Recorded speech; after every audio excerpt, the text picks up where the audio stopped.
बिस्मिल्लाहिर्रहमानिर्रहीम। प्यारे बच्चों, आज हम पढ़ेंगे ऐसे माई स्कूल।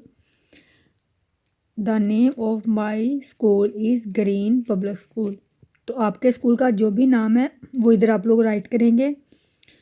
तो इसके बाद है it is situated in the city. कहाँ वाक़या है? शहर में वाक़या है। It is situated in the city, ये शहर में वाक़या है, यानी कि ये शहर में स्कूल है। It is a big school, ये बहुत बड़ा स्कूल है। इट हैज़ 30 रूम्स, इसके कितने कमरे हैं? 30 कमरे हैं। एंड अ बिग हॉल, और एक बड़ा हॉल है।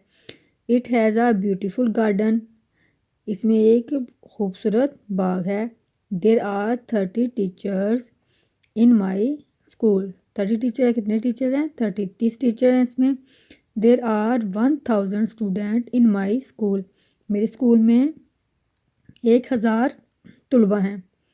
All the teachers are very kind to students, जो हमारे स्कूल में उस्ताद हैं वो बहुत मेहरबान है तलबा के साथ, इनके बहुत रहमदिली से पेश आती हैं, अच्छे तरीके से पेश आती हैं। आई गो टू स्कूल बाय बस, मैं स्कूल किस चीज़ पे जाती हूँ या जाता हूँ? बस पे।